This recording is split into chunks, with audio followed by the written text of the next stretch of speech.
it down. How would it look now, though, if Carmelo Anthony decided to shut it down after the All-Star game? Well, it wouldn't look too good now. I'll openly admit that, because you played 30 minutes last night. I didn't expect him to play more than 5 or 10 minutes. I know he wanted to be the face of All-Star Weekend representing the New York area. It was incredibly important to him. I thought that after he did everything, did practically every interview, for crying out loud, was everywhere.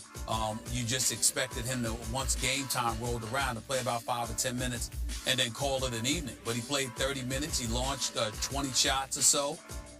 Hit about 6 of them, finished with about 14 points, played far too much more than anybody anticipated he would. And if you're telling New Yorkers that you need to shut it down for the rest of the season, then it's hard to tell them that fresh off of 30 minutes in the All-Star game last night, a meaningless exhibition game. Made absolutely no sense whatsoever, in my opinion. But I know that he still wants to play. And when he and I spoke, he's of the mindset that he doesn't know what he's going to do. We all know that the New York Knicks, I'm here to tell you, the New York Knicks have wanted him to shut it down for weeks. He refused to do so. You know, I wanted him to shut it down weeks ago. He refused to do so.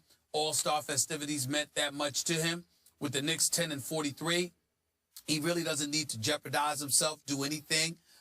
You know, and as far as I'm concerned, from a Knicks future standpoint, I wouldn't blame him one bit for sitting down and calling it quits for the rest of the year, so he can make sure he does everything he possibly can to be ready for the next 4 years of his deal in New York.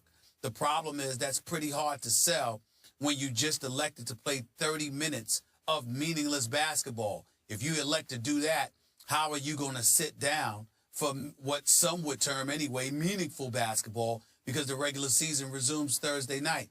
I don't know how you pull that off after playing 30 minutes. And to be quite honest with you, I'm shocked that he clearly didn't think about that before allowing himself to be played for 30 minutes last night. But it is what it is. So, Stephen A., what's your gut feeling from talking to him, talking to Knicks insiders? How much does he need surgery? My gut feeling is that he needs surgery, but if you know anything about Melo, Skip, and I've known him for years, obviously, he can't stand going under the knife. He'd rather take care of something with rest than being cut open. He just does not have an affinity for that at all. He tries to avoid that at all costs. The mindset is that that's not going to be possible this time around. I'd be shocked if he played 2 more games. Matter of fact, I would have bet that he would not have played another game after All-Star Weekend, and I'm still of that mindset. It's just that after playing 30 minutes last night, if he elects not to play another game this season, he's going to get hit hard in a court of PR, because he shouldn't have played that many minutes last night. I am so with you on this. I tweeted about it in the 4th quarter. I have been a proponent that he should just suck it up, tough it out, play the rest of the year, if for nothing else, for the sake of those courtside season ticket holders who paid thousands and thousands and thousands of dollars for those seats. The shock of the night for me, Stephen A., was Carmelo Anthony. If he had played 0 minutes, if he had just made his announcement before the game, thank you all, great city, great game, that would have been great by me. I didn't expect him to play 1 minute. To your point, I thought max 5, 6, 7 minutes, just a quick appearance, just for the sake of the hometown fans. And yet, to piggyback your point, 30 minutes, hoisting 20 shots. I know everybody tried to feed him so he could get hot from 3. He shot 2 for 13 from 3, but he was trying. And I don't think his knee was the reason he was missing from 3. Just thought he was a little over-eager, over-anxious to make a few for the sake of the hometown fans, because it was supposed to be his home and his stage. But, man, now, as you point out, this is tough, because he looked like he was moving pretty well last night. I didn't see any limp. I didn't see a lack of explosion. For a while, he got stuck in the 4th quarter defending DeMarcus Cousins, and it looked like he was banging with him, and he out-rebounded him a couple times and stuck it back in, and I don't know. And again, you say he doesn't like to get cut open. It looks to me like the worst thing that could be going on with his knee right now is that he has a slightly torn cartilage, meniscus. And to go in and clean that up, clip it a little bit, would be the arthroscopic kind of surgery that you don't have to get cut open for that. Obviously, that's like a thing of the past. But it's it's not a rough surgery. You could bounce back. I think, again, if the surgery goes right, you could be back within a month or so from that. So I don't know. I think he's stuck in a really tough PR spot because we've had others on the show who said great players just play. You just do it because you love basketball and you're being paid $20-odd million, so you just play. So I'm with you. I think he just played his way right into a PR quandary, and he's going to take a beating if he decides to shut it down now because it's going to look like he just doesn't want to associate now for the rest of the year with the losers that are the New York Knicks.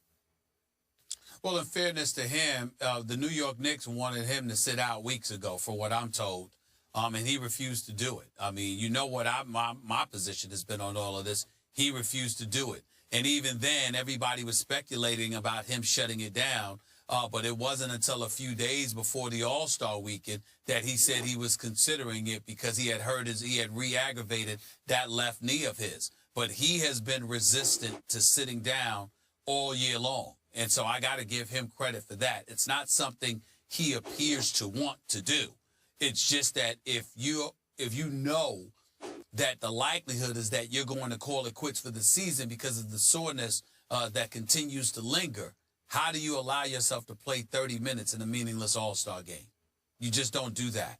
And that's why I think he made a mistake. I have no problem with him even starting it, but, you know, I mean, come on now. Why do you play 30 minutes? All right, Stephen A., I'm with you. Let me get your take on this. Our Tim McMahon is reporting, and the New York Daily News as well, that Amari Stoudemire and the New York Knicks have agreed to a buyout. Stoudemire is in the final season of a 5-year, $99.7 million contract. Teams interested in him, we're hearing, are Clippers, Suns, and this just in, the Dallas Mavericks appear to be the front runners. And Stephen A., a lot of people on the network have been talking about it. What's your take on the best landing spot for Amari Stoudemire? Well, it wouldn't be the Phoenix Suns because, you know, you've got Morris there and a few other guys, and I think that you leave that alone with how they're flowing. Not to mention the fact that you don't need to revisit a place that you decided to leave already if you're Amari Stoudemire in Phoenix. His best years are clearly behind him. I think that Dallas is a viable option simply because Rick Carlisle is a great coach, because we know Dirk Nowitzki and Monte Ellis are the boys up in there, but Chandler Parsons, even though he can give you something, Amari gives you a different dimension, and I think that would help them immensely. I think the Clippers are obviously viable. Even though Amari Stoudemire is a 4, you got to remember you can go big and use him to some degree at the 3. He's going to be a defensive liability no matter what, whether it's the 3 or the 4, because Amari Stoudemire is not an elite defender. But he definitely can put points on the board, particularly from the perimeter, not just the post. He can score. And so the Clippers desperately need that, and I think that with a DeAndre Jordan, with a Blake Griffin, in case you want to go big, that's something that you absolutely positively should entertain. So I would say the Clippers definitely should be up there more so than most, and I would also consider Golden State because Andrew Bogut, even though Amari is no center, you know, Andrew Bogut, you don't know what's going to happen with him, which means that you're going to need David Lee and Maurice Spates to give you some minutes. But more importantly, the Golden State Warriors, from what my sources tell me, are not pleased with David Lee at all. They think that he's been struggling, and they've been finding it really, really hard to get him and keep him on the basketball court. He just seems to be a bit lost since he came back from his injury, and as a result, you know what, his minutes are going may need to suffer. Now, you got to remember that he was doing well in New York before he was ultimately shipped out of town because the New York Knicks ultimately acquired Amari Stoudemire with that $99.7 million deal. But I would say Golden State and the Clippers should be the ideal landing spots for Amari Stoudemire, but obviously Dallas is considered to be a front runner. My simple answer to this question is it really does not matter where Amari lands. I don't think he'll have much, if any, impact. It's been speculated for several days from the insiders on ESPN.com that it's Dallas. Fine, they need front court depth. That's fine. But Stephen A., do you really think, let's say he lands in Dallas because Tyson Chandler is endorsing that move. Do you think that the Spurs or the Thunder or the Warriors will lose any sleep over Amari in Dallas? I think none. His best days are so far behind him that I often can't recognize him unless you can tell me he's just another victim of how bad the Knicks are and that he'll be rejuvenated with a contending team. But I'm not sure I see that.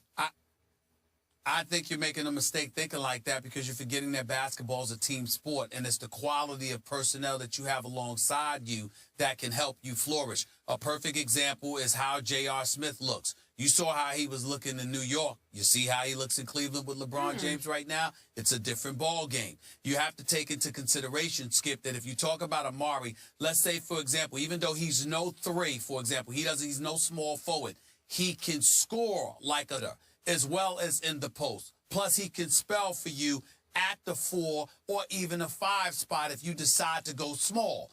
On its face, considering what you saw from the New York Knicks, of course, that's not good enough. But if you're talking about a championship contender that needs somebody to give them 15 minutes a game, and in that 15-minute span still be capable of putting up 12 to 14 points, I'm sorry. For a championship contender, that is incredibly significant. And there are a lot of teams that would be fazed by his arrival in certain respects.